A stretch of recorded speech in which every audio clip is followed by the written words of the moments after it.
Баршаңызға сәлем достар. Бүгін сіздермен осындай мақ қосылған ерекше творожный, яғни сүзбелі пирогымның рецептімен бөліскім келеді. Ауызда ерейді, шаймен бірге жегенде өте керемет болып, барлығы мақтайтын болады. Тестісі да салмасы да өте дәмді, ерекше пирог болып шығады.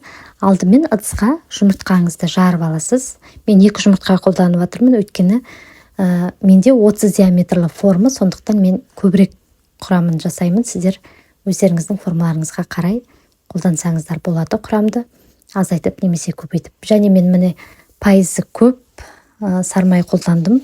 Сапасы жақсы, сармай қолдансаңыздар пирогтарыңыз өте керемет болып шығады.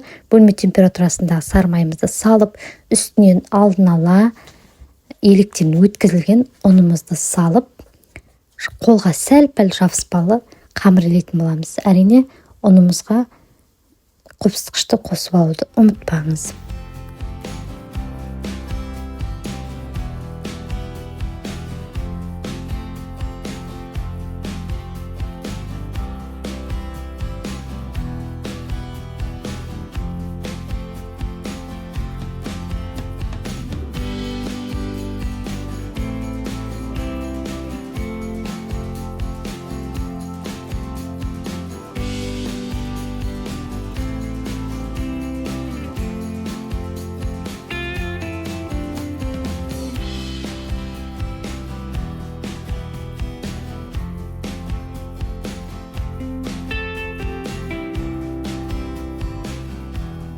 Міне менде осындай қолға сәл-пәл жабыспалы, өте жұмсақ біркелкі қамыр болып шықты.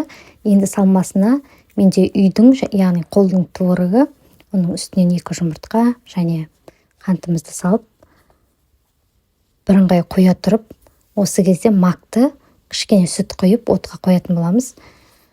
7-6 минуттай сүті тартылып қою мақтың өзі қалғанға дейін отта ұстаймыз. Енді жаңағы салмамыздың үстінен крахмалымызды салып, міне қараңыздаршы, мақ қоюлана бастады. Әбден қоюланғанда алып, жаңағы салмамыздың үстінен қосатын боламыз. Творогты біркелкі болу үшін ситодан өткізіп алсаңыздар болады, немесе барлығын қосқаннан кейін блендермен езіп алсаңыздар болады. Енді осы салмамызды барлық араласқанға дейін жақсылап араластырып, пирогымызды жинай бастайтын боламыз.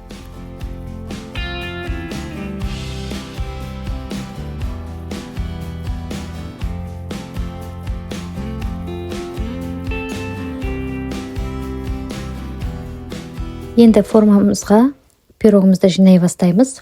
Форманы сұйық маймен немесе сармаймен аз ғана майлап жіберсеңіздер болады. Және шанышқымен тестіні тесіп жіберуді ұмытпаңыз.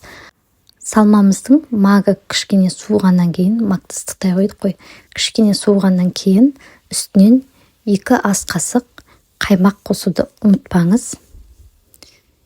Осыны жақсылап тұрып араластырып, пирогымыздың үстінен құйып, 180 градуста алдын ала қызып тұрған пеште 30-35 минут пісіріп аламыз.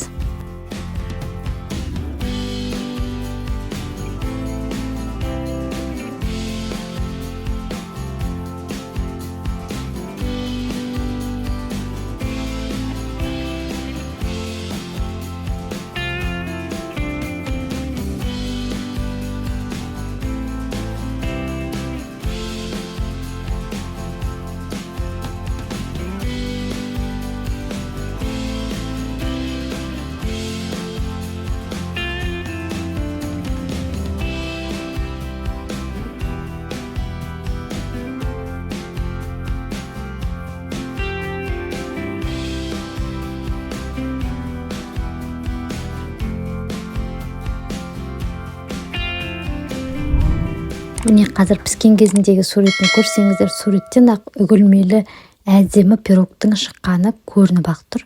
Видео сізге пайдалы болып ұнаған болса, лайк басып, комментарий қалдырып, және жаңа видеоларды көру үшін маған тіркеле кетіңіз. Рахмет.